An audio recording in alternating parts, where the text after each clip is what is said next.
အဲ့ဆိုရင်မတို့ကရှေ့တုန်းကလဲကျဲ၄ခွဲဆိုနောက်ကလည်း၄ခွဲပြီးရင်အောက်ကိုလဲကြ2လက်မချပေးပါလဲပင်ကျဲတယ်ဆိုရင်မပို့ချတယ်နော်ဥမာဒီလိုခုတ်သားတွေတက်တဲ့လူတွေဆိုရင်လည်းပို့ချပေးလို့ရပါတယ်ပြီးပြီဆိုရင်အဲ့ဒါလေးကိုဒီလိုအဝိုက်ကလေးတိုင်းဆွဲပေးပါတကယ်လို့၄တောင်ကြိုက်လို့၄တောင်3ကျင်နေဆိုလည်းရတယ်နော်ကဲဒီမှာလဲပင်ကျဲတယ်ကျဲတဲ့အတွက်ဘလို့ဖြစ်မလဲဆိုအမားတို့ဒီနောက်လဲတွေလည်းဟတတ်တယ်ဟတတ်တော့ကြတော့ဒီမဲ့လဲပင်ပေါက်တဝက်နေရပေါ့နော်ဒီလိုတဝက်နေရလေးကိုဒီလိုတောက်လေးဆွဲပေးပါနှစ်စိတ်ဒါမျိုးလေးစပေးထားပါဒါလေးကပြီးရင်တိတ်လေးနဲ့ထပ်ပြီးကတ်မယ်နော်နောက်တစ်ခုသူကခတ်တင်ယူထားတာဖြစ်တဲ့အတွက်အောက်ကို 0.5 ချပြီးတော့ဒါလေးကိုလည်းဖြတ်ပြီးတိတ်လေးနဲ့ကတ်ပေးပါ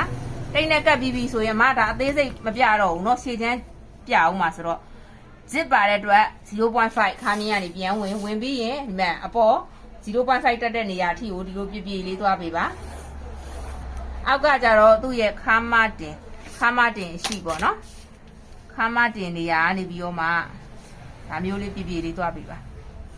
ကဲပြီးရင်ဒါကလည်းဖြတ်ထုတ်ပြီးစစ်တက်မဲ့အပိုင်းနောက်ချမ်းကကြတော့ထက်တာတွေညှက်တာတွေမပြတော့ဘူးเนาะကဲအားဆိုရင်ဒီတောက်လေးစားမယ်စားပြီးဒီမှာစားပြီးတော့တိတ်ကက်မယ်ဒါလေးကိုကတ်ပေးပါအဲ့ဆိုရင်ဒါနောက်ချမ်းပြီးသွားပြီမတို့ရှေ့ချမ်းမှာအသေးစိတ်ပြန်ပြခြင်းတဲ့အတွက်ရှေ့ချမ်းသွားရအောင်အဲ့လိုရှေ့ချမ်းမှာပြန်သွားမယ်အဓိကတော့ဒီရှေ့ချမ်းဖြစ်တဲ့အတွက်ရှေ့ချမ်းမှာအသေးစိတ်သွားရအောင်ရှေ့ချမ်းသွားမယ်ဆိုရင်ပထမဦးဆုံးအမားတို့ဒီကောင်ကိုဖြတ်မထုတ်ခင်မှာမှားမှာဆိုလို့အထက်အောက်ကိုမြားပြမယ်မြားပြပြီးဒီမှာကကြတော့လေဒီမှာပခုံးဒီမှာကဇိုင်းဒီမှာကဆက်ရမယ်ဘိုင်းလေးပဲဖြစ်ပါတယ်ဒီမှာဆက်ရမယ်ဘိုင်းဒီမှာဆက်ရမယ်ဘိုင်းလေးရေးပေးထားပါမဖြတ်ခင်မှာအမားတို့ကအသေးစိတ်မှတ်ပေးထားပါအဲ့လိုမဟုတ်ဘူးဖြတ်ပြီးသွားပြီဆိုရင်မျက်စိတွေလေတတ်တယ်အဲ့အတွက်အသေးစိတ်မှတ်ထားမယ်နောက်တစ်ချက်ကကြတော့ဒီမဲ့ level ဆုံးသက်နေရဒီနေရာလေးကိုအမြဲတမ်းအမှတ်သားမှတ်ပေးထားပါဘာဖြစ်လို့လဲဆိုဒီနေရာမှာအမှတ်မမှတ်ဘူးဆိုအမားတို့ကဟိုဘက်ဒီဘက်ပြန်ပြီးဆက်တဲ့အချိန်မှာဒီဘက်ရောက်တာတွေရှိမယ်နောက်ရောက်တာတွေရှိမယ်ဆိုရင်ဒီအခွဲချုံးလေးတွေကတစ်ဖက်နဲ့တစ်ဖက်မပိုတာဖြစ်တတ်တယ်အဲ့အတွက်အတိအကျတစ်ခါလဲလှိမ့်မိန်ကလေးကဒီနေရာမှာလှိမ့်မိန်ရလေးပေးထားပါနော်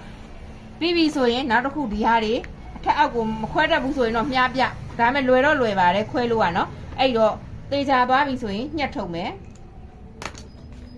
ပထမဦးဆုံးဒီမဲ့နံပါတ်1ဖြည့်ဆက်လေးကိုညှက်ထုတ်လိုက်ပါမယ်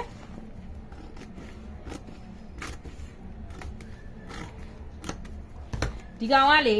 ရှေ့ခွဲအရှင်လုံးမယ်ဆိုနောက်စစ်လုံးဆရာမလို့ဘူးရှေ့ကိုအတုဟိုပေါ့ရှေ့ခွဲမလုပ်ဘဲနဲ့အတုလုပ်မယ်ဆိုရင်နောက်စစ်သုံးလို့ရတယ်ကိုကြိုက်တာသုံးလို့ရတယ်ခုနကအမှနောက်စစ်နဲ့လည်းပြထားတာနော်ကိုကြိုက်တာသုံးလို့ရတယ်အဲ့တော့ဒါရှေ့ချမ်းပြီးသွားပြီဆိုရင်ဒီမဲ့